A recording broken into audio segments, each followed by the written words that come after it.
हम सीखेंगे graph of equations. Equation कौन सी? जीरो ऑर्डर, फर्स्ट ऑर्डर, वो वाली इक्वेशन। आगे चल कर के और इसको डिस्कस में देखेंगे भी कैसे इक्वेशन और हो सकती थी। मान लीजिए कोई एक्स एक्सिस है, वाई एक्सिस है, हो सकता हो लाइन इसको टच करके ऐसे जाए, अपवर्ड जाए, डाउनवर्ड जाए, हो सकता हो इस वाई एक्सिस को टच ही ना करे, जैसे ओरिजिन से गुजर जाए। तो आज के लेक्चर में हम सीखेंगे हमको कैसे पता चलेगा कि ग्राफ कहाँ से डिज़ाइन होगा। ग्राफ को सॉल्व करने के दो तरीके होते थे। पहले तो तरीका ये है जो 9th क्लास के अंदर डिस्कस कर रखा है, ऐसे y को 0 पुट करो, x की वैल्यू आएगी, x को 0 पुट करो, y की वैल्यू आएगी, उससे हम डिज़ाइन कर सकते थे। और क्लास 11th के अंदर y is equal to M x plus सी, ये भी इक्वेशन हम सीखेंगे। जिनका मैथ का बैकग्राउंड नहीं है वो इसको थोड़ा ध्यान से देखें, जिनका है उनको तो ऑलरेडी ये बात आती होगी, फिर भी रिवीजन के तौर पे देख लीजिए। y is equal to M x plus C, इसका मतलब होता है ये व्यक्ति y रिप्रेजेंट करता है वाई एक्सिस। ये कोई पॉइंट नहीं है, पुट वुट कुछ नहीं करना, वाई को वाई की तरह ट्रीट करो। सी का मतलब होता है कटिंग पॉइंट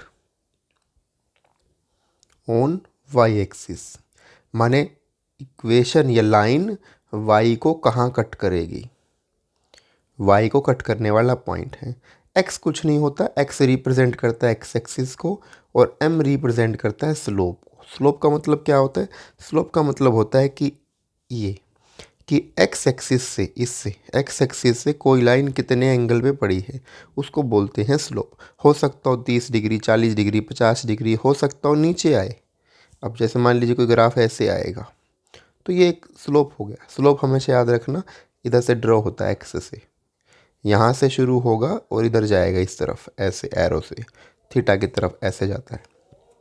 हो सकता देखिए नीचे की ओर लाइन आती हो सकता हो ऊपर की ओर लाइन जाती हो सकता हो थीटा 0 हो, बिल्कुल पैरेलल हो जाए। जो लाइन ऊपर की ओर जाएगी मतलब इनका स्लोप पॉजिटिव है, थीटा पॉजिटिव है। इनके जो लाइन नीचे की ओर आती है थीटा नेगेटिव होता है। नेगेटिव मतलब कि ग्राफ नीचे की ओर है। और देखिए ये तो कोई एंगल ही नहीं बना रही, इस एक्स एक्सिस को देखो और इस लाइन को देखो, इनके बीच में एंगल ही कुछ नहीं है, जीरो एंगल है, पैरेलल है। तो इधर स्लोप की वैल्यू आएगी 0। जब स्लोप आ जाए 0 तो समझ लेना कि लाइन बिल्कुल एक्स एक्सिस के पैरेलल जाएगी। और देखिए y is equal to M x plus C, अगर हम x को इधर 0 पुट कर दें तो 0 इंटू समथिंग तो 0 ही जाएगा, plus C is equal to Y, तो y की वैल्यू क्या आई? c। मतलब जब तुमने x को पुट करा 0 तो y की वैल्यू आई c। c कोई कांस्टेंट है, 1 2 3 5 कुछ भी वो हो सकता था। इस बात का मतलब अच्छे से सीख लो, आगे पूरे ग्राफ में काम आएगा। इसका मतलब x0 कहाँ होता है? इस पूरी लाइन पर y एक्सिस पर x0 होता है।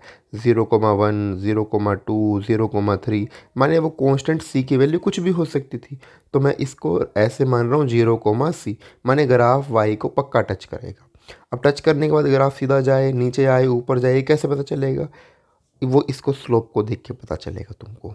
जैसे जैसे मान लीजिए कहीं पर, मैं सिर्फ एक दो एग्जांपल लेकर के दिखाऊंगा फिर सीधा क्वेश्चंस पे चलूंगा। मान लीजिए y is equal to 2x plus 4 है।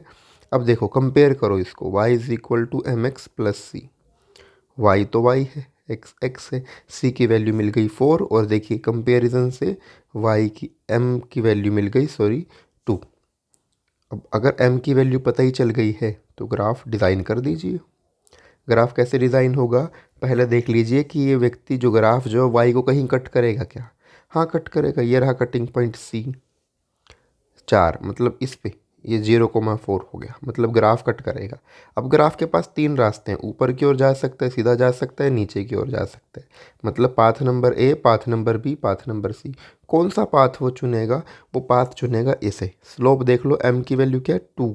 2 का सिंबल देखो, प्लस है कि माइनस? प्लस है। प्लस है तो मतलब ग्राफ पॉजिटिव है, ऊपर की ओर है, तो ग्राफ ऐसे जाएगा। तुमको तो एक रफ सा आइडिया लेके बना देना, कभी तुम उधर 1 2 3 4 गिनने बैठो, सीधा सा बना देंगे। और अगर ये मान लीजिए माइनस का 2 होता तो अगर माइनस का 2 होता तो ग्राफ नीचे की ओर आता, माने स्लोप नेगेटिव है। अब हम ग्राफ ड्रा करने सीखेंगे। पहला ग्राफ ड्रा करेंगे रेट वर्सेस कंसंट्रेशन। एक हमने ये फॉर्मूला पढ़ रखा है, रेट इज इक्वल टू के एक्स की पावर एन। किताबों में पता क्या लिखा होगा? किताबों में ऐसा आएगा, एक तरफ लिखेगा रेट, एक तरफ लिखेगा x और पूछेगा बताइए अब इसका ग्राफ क्या है। पहले तो हमको n की वैल्यू पता होनी चाहिए। मान लीजिए n की वैल्यू है 0, तो 0 पुट कर दो। रेट इज इक्वल टू के n की पावर x की पावर 0। 0 पुट करने पे अब किसी भी चीज़ की पावर 0 जो होती है वो तो ख़त्म हो जाती है 1। इसको लिखने का कोई मतलब नहीं है। रेट इज़ इक्वल टू के। अब चलिए इसको कंपेयर करो y is equal to M x plus C से। रेट को दिमाग देखो, रेट किस एक्सिस पे है, y पे, तो रेट को दिमाग में y की तरह मान के चलो। ये तो ठीक है, ये तो ठीक है। y is equal to M X. X पे क्या है x, लेकिन क्वेश्चन में तो x ही नहीं है। मतलब इस क्वेश्चन के अंदर तुम जब x ना दे रखा हो ना तो दिमाग से 0 इंटू एक्स सोच लेना। अब देखो x मिल गया, सही बात है। x के साथ जो पड़ा होता है ये रहा m। इधर देखो x के साथ क्या पड़ा है 0, मतलब स्लोप 0 है। स्लोप 0 का मतलब कुछ भी एंगल नहीं बनेगा। जब कुछ भी एंगल, देखो इन सब में एंगल बन रहा है, कुछ ना कुछ एंगल बनेगा। मतलब ग्राफ ऐसे नहीं जाता, ग्राफ क्या जाएगा straight line parallel to x axis. मतलब x और इसके अंदर कुछ एंगल नहीं आएगा, 0 डिग्री आएगा। और ये c क्या है इसके अंदर, c कॉन्स्टेंट टर्म क्या है ये की। मतलब ये ग्राफ जो है पक्का कट करेगा वाई एक्सिस को। और कटिंग पॉइंट का नाम क्या रखा जाएगा 0, के। जो भी एक ये कांस्टेंट होता है ना वही लिख दिया करो। अब ग्राफ कहाँ जाएगा, बिल्कुल ग्राफ एक स्ट्रेट लाइन फॉलो करेगा ऐसे। इसका मतलब भी सीख लो अगर सीखना चाहते हैं तो। ग्राफ तो हमको डिज़ाइन करना आ गया, कोई इसको सीखना चाहे तो सीख लो। रेट इज इक्वल टू क्या है, के कांस्टेंट है। मतलब अगर तुमने n रख दिया ना 0, ये तो ख़त्म ही हो जाएगा। तो रेट क्या रहता है, कांस्टेंट। देखो कंसंट्रेशन कुछ मर्जी कर लो, 1 kilo 2 kilo 3 kilo 4 kilo 5 kilo, concentration कुछ भी मर्जी चेंज करते रहो, लेकिन रेट क्या रहेगा, कांस्टेंट। रेट नहीं बदलता 0 ऑर्डर के लिए। दूसरा, मान लीजिए रेट इज इक्वल टू होता के एक्स की पावर। अब n को इस बारे में 1 पुट करना चाहता हूँ ताकि फर्स्ट ऑर्डर के लिए ग्राफ डिज़ाइन हो, के एक्स की पावर 1। अब फिर से कंपेयर करिए, y is equal to M x plus C. अब देखो रेट तो y मान लो। पता कैसे चलेगा रेट को y मानना है, वो ग्राफ तुमको ऐसे बना करके देंगे ना। दे तो तुम अपनी तरफ से किसी भी चीज़ को मान सकते हो, उसमें कोई दिक्कत वाली बात नहीं है। रेट इस तरफ ले लो कंसंट्रेशन। अब इसको दिमाग में y सोचो, इसको दिमाग में x सोचो। y is equal to M X. देखो x के साथ जो पड़ा होगा वो क्या होगा m। मतलब इसका स्लोप तो आ गया k। यहाँ कांस्टेंट टर्म कुछ भी नहीं है, तो कुछ भी नहीं है तो अपने देर से 0 मान लो। माने ये ग्राफ y एक्सिस को 0 पे कट करेगा। अब y एक्सिस में देखो 5 4 3 2 1 नीचे मिलेगा 0, तो ये रहा। अब ये रहा तुम्हारा पास स्टार्टिंग पॉइंट। अब स्टार्टिंग पॉइंट से ग्राफ किसी भी तरफ जा सकता है। मुझे कैसे पता चलेगा किस तरफ ग्राफ लेके जाऊं। देखिए स्लोप पॉजिटिव है प्लस के, मतलब ग्राफ ऊपर की ओर जाएगा। पीछे ग्राफ, नीचे ग्राफ कभी नहीं आ सकते। क्यों, क्योंकि भाई नीचे तो माइनस आ जाएगी ना। कंसंट्रेशन नेगेटिव कैसे हो सकती है, रेट कैसे नेगेटिव हो सकता है। दूसरा ग्राफ देखिए, मान लीजिए रेट इज इक्वल टू के एक्स की पावर 2। अगर ऑर्डर 2 हो जाता तो।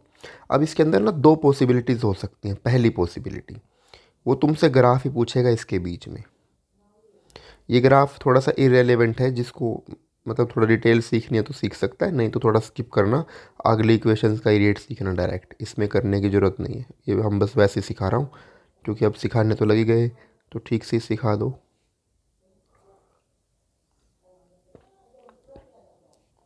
मान लीजिए इधर होता रेट और एक्स स्क्वेयर, ऐसे भी हो सकता है। अब जाइए फिर से देखिए, रेट को दिमाग में क्या लेके चलना है, वाई, और एक्स को दिमाग में एक्स लेके चलो। कंपेयर कर दो, Y is equal to M x plus C. अब देखो ये रहा रेट, और एक्स के साथ जो होगा वो क्या होगा, एम। और अब देखो तुम्हारे पास तो एक्स एक्स ही है, लेकिन इधर क्या है, एक्स एक्स स्क्वेयर है। फिर ये लाइन नहीं, लाइन का नियम ये होता है, लाइन के अंदर सिर्फ और सिर्फ एक पावर होती है, इसमें तो पावर 2 आ गई। तो कोई बात नहीं, एक्स स्क्वेयर को तुम इस तरीके से ट्रीट करो। फिर ये पैराबोला, जिसको पैराबोला की इक्वेशन आती है याद होगी, तो पैराबोला तुमने कुछ ऐसी पढ़ी होंगी, Y square is equal to 4ax, या X square is equal to 4ay। इस तरीके से पैराबोला वो पढ़ी होगी। पर क्योंकि इस बार हमारे पास तो पैराबोला कुछ है नहीं, हम तो सिर्फ और सिर्फ ग्राफ पढ़ रहे लाइन की फॉर्म में, तो ऐसे ग्राफ अगर आते तो हम इसको पैराबोला की तरह ट्रीट करते। अब मान लीजिए ऐसे होता एक्स स्क्वायर। अब इसको एक्स स्क्वायर को ना दिमाग से काट के पी मान लो, क्वेश्चन आसान हो जाएगा। पी मान लो, सी मान लो, टी मान लो, जो मर्जी मान लो। अब फिर से कंपेयर करें, रेट इज इक्वल टू के एक्स स्क्वायर। एक्स स्क्वायर को क्या ट्रीट कर लिया तुमने, पी। अब देखो K P is equal to rate. दिमाग में ना एक्स काट ही दो, एक्स स्क्वायर काट दो, सब जगह से एक्स स्क्वायर काट देंगे धीरे धीरे। इधर से मैं एक्स कट कर रहा हूँ, दिमाग से कट कर दो, जरूरत नहीं है इसको याद करने की। अब देखो इसको तो वाई मान रखा है, ये तुम्हारा पी को क्या मान रखा है, एक्स, और ये क्या है, एम, और सी यहाँ है नहीं, मतलब सी होगा जीरो। माने ग्राफ कहाँ से शुरू होगा, ग्राफ जीरो से शुरू होगा, जीरो ये रहा। अब ग्राफ ऊपर जा सकता है क्या, हाँ देखो स्लोप पॉजिटिव है, के पॉजिटिव है, गया। अब नई बात समझिए, जिसको ये ग्राफ समझ में आया वो याद करो। अब अगर मान लो यहाँ पर होता एक्स क्यूब, तो किताबों में नहीं यहाँ एक्स क्यूब ही लिखा होगा, तो फिर से एक्स क्यूब को जाके पी मान लेना, यही आएगा। अगर यहाँ पे होता एक्स की पावर 4, फिर से जा कर के एक्स की पावर 4 कट करना, पी मान लेना, तो फिर से यही ग्राफ, सबके ग्राफ यही आएंगे, कोई भी ऑर्डर हो सबके ग्राफ यही। ये तो हुए रेट के ग्राफ। अब सीख लीजिए, मान लीजिए K is equal to X naught minus X divide by T. ये है जीरो ऑर्डर, इसको मल्टीप्लाई करो। मल्टीप्लाई क्यों करें वो सीख लें। वो ग्राफ तुमको ऐसे बना के देगा, यहाँ लिखेगा एक्स और यहाँ लिखेगा टी। जनरली एक्स एक्सिस पर टाइम रिप्रेजेंट करता है, तो ऐसा कोई खास नियम है नहीं। ये नियम होता है कि जो इंडिपेंडेंट क्वांटिटी है उसको एक्स पे लिखो और दूसरी को वाई पे लिख दो, पर ज़रूरी नहीं है, कई बार ग्राफ थोड़ा चेंज भी कर रखा है। अब देखो दिमाग में ना इसको वाई की तरह ट्रीट करो एक्स को, और टी को दिमाग में एक्स की तरह ट्रीट करो, उल्टा ट्रीट करना पड़ेगा भाई। अब एक नियम और अच्छे से याद करो, हम इक्वेशन को ना इससे कंपेयर करेंगे, y is equal to M x plus c. मैं तुमको अब से जो भी इक्वेशन दूंगा ना, दिमाग में ये सोचना कि y को सेपरेट कर लो, y बिल्कुल अकेला होना चाहिए, देखो अलग है, और y कोफिशिएंट कितना होता है 1, हमेशा y को अलग करो। अब y को और इसके अंदर y तो तुमने x मान रखा है, ये तुम्हारे लिए y होना चाहिए। इसको थोड़ा सा ठीक से लिखते हैं, देखो दिमाग में मेरे पास ये y है, इसको अलग कर लो। इसको अलग करने का नियम क्या है, इसको अलग करने का नियम है पहले टी को इधर मल्टीप्लाई करो, फिर एक्स नॉट को इधर ले जाऊंगा माइनस करके। करो इसको ठीक से, कैसे करें, के को टी से मल्टीप्लाई करूंगा के टी, ठीक है, के को टी से मल्टीप्लाई करूँगा के टी। वाई एक्सिस को क्या कर दो, सेपरेट कर दो। कैसे करें, के को पहले करेंगे टी से मल्टीप्लाई, और इस एक्स नोट को इधर ले जाओ, एक्स नोट इधर आके बन जाएगा माइनस एक्स नोट, उधर क्या रह गया, देखो उधर रह गया ये एक्स। सिंबल क्या है इसका, सिंबल ये रहा माइनस एज इट इज़। और हमने क्या सीख लिया, हमने सीख लिया कि देखो वाई का कुछ भी कोफिशिएंट नहीं होना चाहिए, सिर्फ 1 होना चाहिए। तो इस माइनस को पहले इधर मल्टीप्लाई करना पड़ेगा, कर दो। माइनस से मल्टीप्लाई बहुत सारी करेंगे तो सिंबल बदल जाएंगे, X naught minus K T is equal to X. अब चलिए इसको क्वेश्चन को कंपेयर करते हैं किससे, y is equal to M x plus C. Y को किस पे मान रखा है, y को मान रखा है ये x। कौन सा x, मेरे पास तो x दो, एक x और एक x नोट। ये भाई x पे ग्राफ पूछ रहा है ना, देखो ऐसे y पे इसने x रखा हुआ है, तो मेरे लिए ये y होगा। मेरे लिए फिर x नोट क्या चीज़ है अभी देखते हैं। x एक्सिस पर क्या है, x एक्सिस पर टाइम है, तो मेरे लिए भाई ये t जो है वो x है। x के साथ जो पड़ा होता है वो होता है m। अब मेरे लिए m की वैल्यू है माइनस की, और जो बच गया मेरे लिए वो कांस्टेंट होता है, ये मेरे लिए कांस्टेंट टर्म है x नॉट। ये c क्या बताता था, ये c बताता था कि ग्राफ x को कहाँ कट करेगा, सॉरी y को कहाँ पर कट करेगा। अब ये ग्राफ का कुछ ना कुछ कटिंग पॉइंट तो मिल गया ये एक्स नॉट, ये ग्राफ y एक्सिस को कट करेगा। कहाँ कट करेगा, जहाँ मर्जी एक रेंडमली वैल्यू मान लो, ये वैल्यू मैंने देखो जैसे मान ली ये वैल्यू, इसका क्या नाम रखेंगे, और अगर कट कर लिया ऐसे, ये नाम पड़ेगा एक्स नॉट। पता कैसे चलेगा, यही तो होता है सी। सी का मतलब यही तो होता है कि वाई एक्सिस को कहाँ कट करेगा, 0,c हमेशा एक कटिंग पॉइंट होता है। अब चलो ठीक है, अब ग्राफ ऊपर भी जा सकता है, सीधा भी जा सकता है, नीचे भी आ सकता है। ग्राफ कहाँ लेके आऊँ, ए बी सी। अगर तो स्लोप पॉजिटिव है तो ग्राफ ए, अगर स्लोप 0 है तो ग्राफ बी, और अगर स्लोप नेगेटिव है नीचे की ओर लेके आओ, देखो तुम्हारा स्लोप की वैल्यू देखो ये रहा माइनस का के, तो स्लोप नेगेटिव है तो ग्राफ सी वाला सही है, दूसरे सारे ग्राफ गलत आएंगे, ग्राफ नीचे जाएगा। अब इसका स्लोप अगर पूछ लें, स्लोप मतलब एम की वैल्यू, स्लोप की वैल्यू तुमको मिल गई होगी माइनस के, कई बार पूछ लेते हैं। और देखो कई बार ऐसा भी आएगा, तुमसे कहेंगे ये होगा एक्स, ये होगा टी, और ग्राफ पूछेगा व्हाट इज़ इट्स ऑर्डर। अब तुमको पता होना चाहिए कंसंट्रेशन जो है, ये एक्स जो है वो हमेशा जीरो ऑर्डर में आती है, तो इसका ये ऑर्डर होगा जीरो, ऑर्डर पूछ लेगा सीधा, ऑर्डर होगा जीरो। स्लोप कितना मान के चलें, स्लोप मान के चलें माइनस का के, क्योंकि देखो नीचे की ओर है। याद करना चाहिए, याद कर लें, डेरिवेशन उस वक्त बनाना चाहें बना लें, कोई बड़ी बात नहीं है। अब अगर तुमसे पूछ लें जीरो ऑर्डर का हाफ लाइफ ग्राफ, अब फॉर्मूला तुमको पता होना चाहिए, K is equal to X naught upon two T half. अब ग्राफ ऐसे आएगा,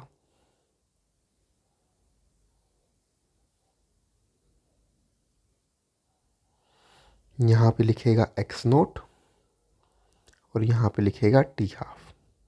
इस बार दिमाग में इस एक्स नोट को वाई मान के चलना और टी हाफ को एक्स मान के चलना। फिर से वो नियम पे जाओ कि हमको तो ये कंपैरिजन से करना है, y is equal to M x plus सी।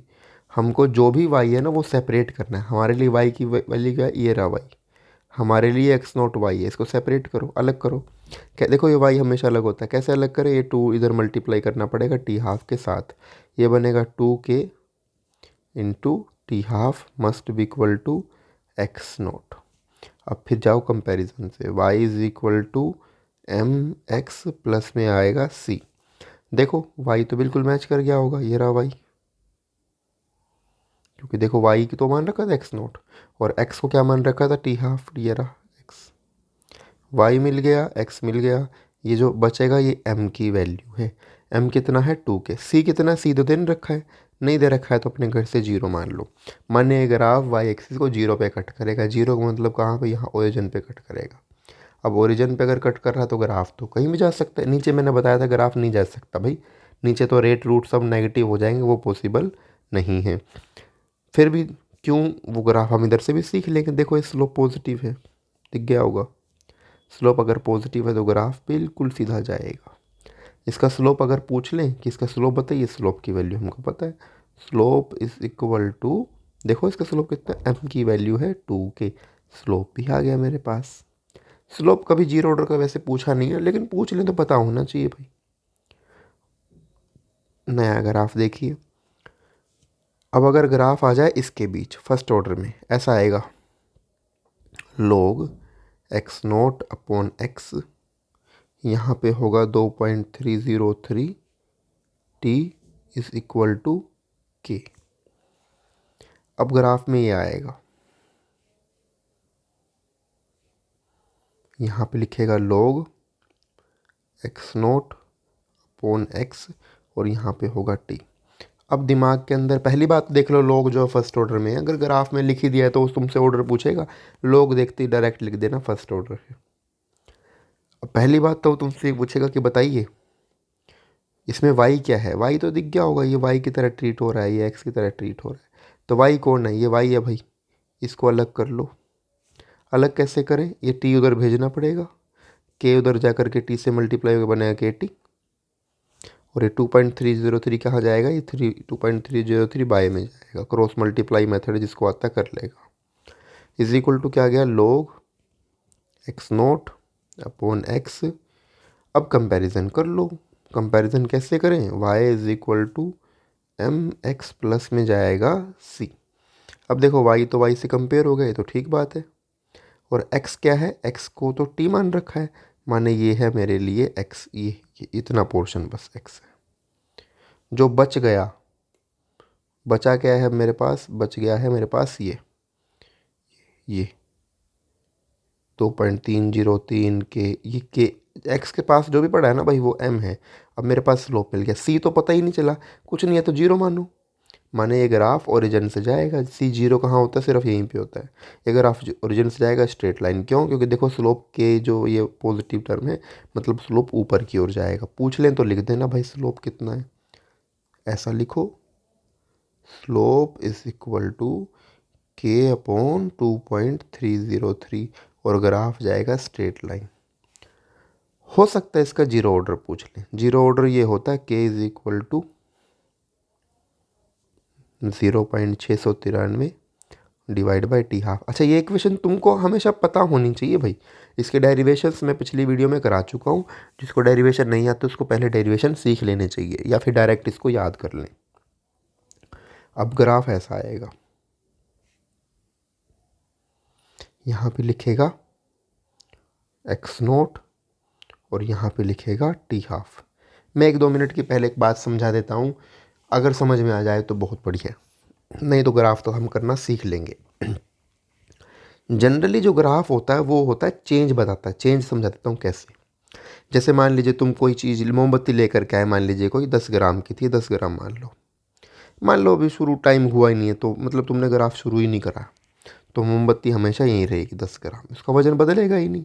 लेकिन मान लो 1 घंटा हो गया रिएक्शन को शुरू हुए, 1 आवर हो गया, अब मोमबत्ती का अमाउंट कुछ कम हो गया होगा। शुरू में 10, 1 घंटे के बाद देखो कुछ कम हो गया होगा। मैंने रैंडमली नीचे पॉइंट ले लिया, कहीं भी ले सकता था। फिर 2 घंटे हो गए, फिर ग्राफ और नीचे, फिर 3 घंटे हो गए, फिर ग्राफ और नीचे। तो ग्राफ की वैल्यू चेंज होती रहती है। अब तुम यहाँ पे वो चीज़ लेते हो जो चेंज हो रही है। अब एक्स नोट तो होता है इनिशियल अमाउंट। अब इनिशियल अमाउंट थोड़ी चेंज हो रहा है। इनिशियल अमाउंट 10 ग्राम था, वो तो हमेशा 10 ग्राम रहेगा, चाहे तुम 1 घंटा रिएक्शन करो, 2 घंटे रिएक्शन करो, 3 घंटे रिएक्शन करो। यहाँ पे जो होती थी वो होती थी एक्स। एक्स का मतलब वो अमाउंट जो बच गया। अब 1 घंटे बाद मान लो 10 ग्राम में से 3 ग्राम ख़त्म हो गया होगा, 7 ग्राम बच गया।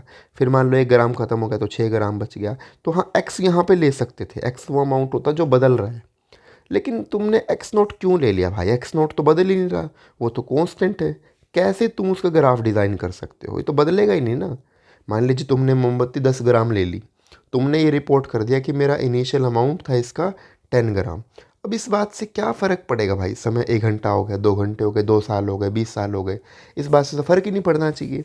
लेकिन नहीं, वही चीज़ इसके अंदर थोड़ी सी मैं सिखाने की पहले कोशिश करता हूँ, फिर ग्राफ डिज़ाइन करूँगा। ये ग्राफ दरअसल एक एक्स नोट का है नहीं। ये कहता मान लीजिए मोमबत्ती लेके आओ 10 ग्राम। हम किसकी बात कर रहे हैं? देखो टी हाफ, हाफ लाइफ की। हाफ लाइफ मतलब इनिशियल का आधा हो जाना। वो कहता मान लीजिए पहला सेटअप लेके आओ 10 ग्राम। 10 ग्राम से मोमबत्ती को 5 ग्राम होने में कुछ ना कुछ टाइम लगा होगा। सही बात है। मान लीजिए 1 ईयर लग गया, 1 आवर लग गया। ईयर तो क्या लेंगे, 1 आवर लग गया। ये एक रीडिंग हो गई, टाइम मिल गया 1 आवर। 10 से 5, ठीक है जी। फिर नई एक दूसरी मोमबत्ती लेकर के आओ, या इसी मोमबत्ती को लेके आओ। इस बार 10 ग्राम नहीं लेके आओ, इसका लेके आओ 8 ग्राम। अब 8 का तो हाफ होगा 4 ग्राम। 8 से 4 होने में कितना समय लगेगा? मान लीजिए कुछ भी टाइम लग सकता था, मैं इसको टाइम अलग अलग मान रहा हूँ। T1 time, T2 time. नई रीडिंग लो अब तीसरी। तीसरी रीडिंग देखो, अब तीसरी रीडिंग ले लो, मान लो 9 ग्राम ले लो। 9 का हाफ कितना? 4.5। इस दौरान टाइम लगेगा T3। जरूरी नहीं है क्या पता मैं 25 ग्राम ले लूँ, मोमबत्ती का कितना मर्जी अमाउंट ले सकते थे। अब इसका हाफ कितना है? 12.5। इस दौरान कितना टाइम लगा? T4। अब बड़े ध्यान से देखिए, ये देखो x note initial amount, x note ये बदल रहा है कि नहीं भाई? तो हम एक सेटअप पे काम नहीं कर रहे, हम 5-6 सेटअप पे काम कर रहे हैं कि अलग अलग कंसंट्रेशन लेकर क्या इनिशियल। और जो ये सेटअप मैंने तुमको बताया 10 से 7, 8, 6 रह गई, वो एक ही बार मोमबत्ती, बस एक मोमबत्ती पे काम होता है। यहाँ पे बहुत सारे प्रोडक्ट या रिएक्टेंट होंगे। अब इसे ग्राफ डिज़ाइन करना सीख लीजिए। जिसको ये बात समझ में आए बहुत अच्छा, नहीं समझ में आए तो कोई बात नहीं, ये ज़रूरी भी नहीं है CBSE के लिए। तो सीधा ग्राफ पे फोकस करिए।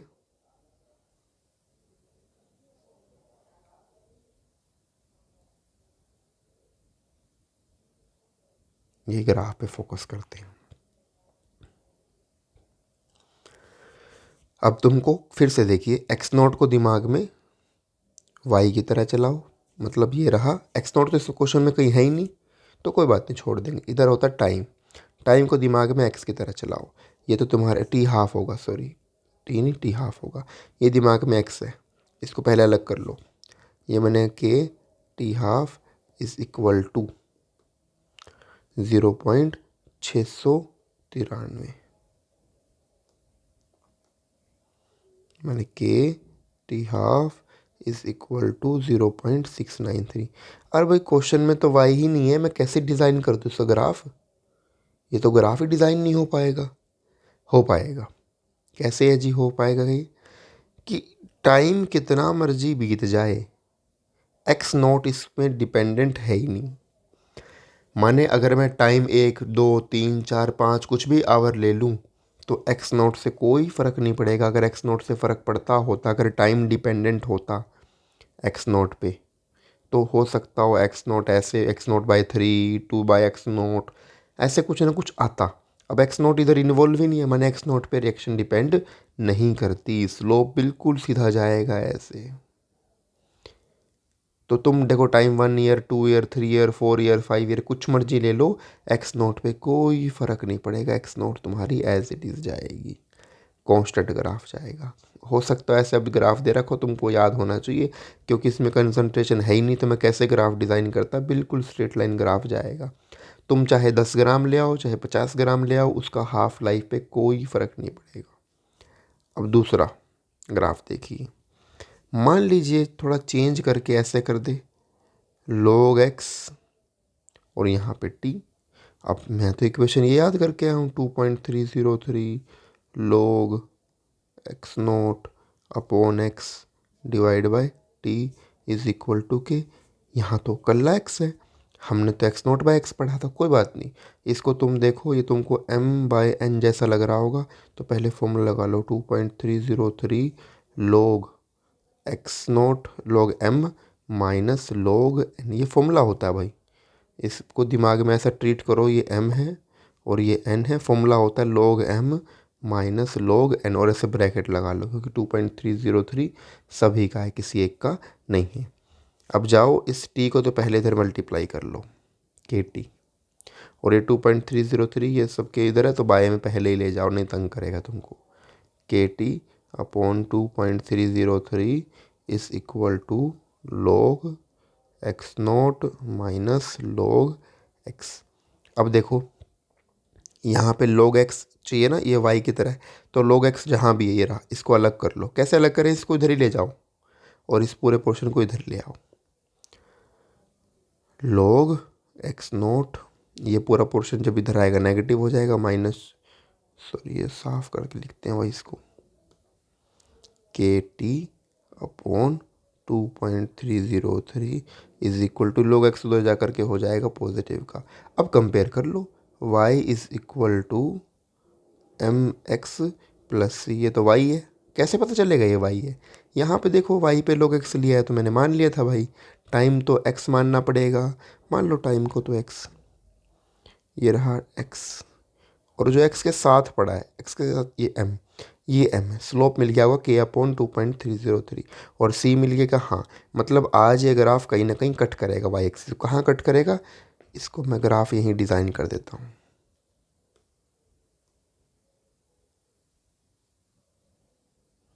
जहाँ भी तुमको एक बढ़िया सा पॉइंट लगे, मान लो ऐसे, इसका नाम अगर लिखना चाहिए, हमेशा सी होता है कटिंग पॉइंट, ये तुमको पता है ऑलरेडी, log एक्स नोट। इसके आगे चल करके हम न्यूमेरिकल भी देखेंगे, बड़ा काम आएगा ये टॉपिक। अच्छा, अब ग्राफ सीधा जा सकता है, नीचे आ सकता है, ए बी सी किसी भी टाइप का हो सकता है, पता कैसे चलेगा, देखो स्लोप नेगेटिव है, माइनस का है, तो ग्राफ नीचे की ओर ही आएगा, बचे सारे ग्राफ इसके अंदर रोंग है, नीचे की ओर ग्राफ ऐसे आएगा। स्लोप पूछना चाहें तो बता देंगे, स्लोप की वैल्यू इसके अंदर है माइनस का k अपॉन 2.303। पता कैसे चला, देखो जो भी x के साथ है, x मतलब t के पास जो भी पड़ा है k अपॉन 2.303 वही इसका स्लोप है। एक अच्छा नियम याद रख लीजिए, अगर log दिख जाता है तो log सिर्फ है ही फर्स्ट ऑर्डर में, जीरो में तो log है नहीं, तो log ऐसे हम फर्स्ट ऑर्डर का डायरेक्ट देख के भी बता सकते थे, पर फिर भी पूछ ले, स्लोप पूछ ले तो तुमको आना चाहिए कैसे हम इसको निकालते हैं। अगले लेक्चर में हम डिस्कस करेंगे एक्टिवेशन एनर्जी, फिर उसका ग्राफ हम उसके अंदर देखेंगे।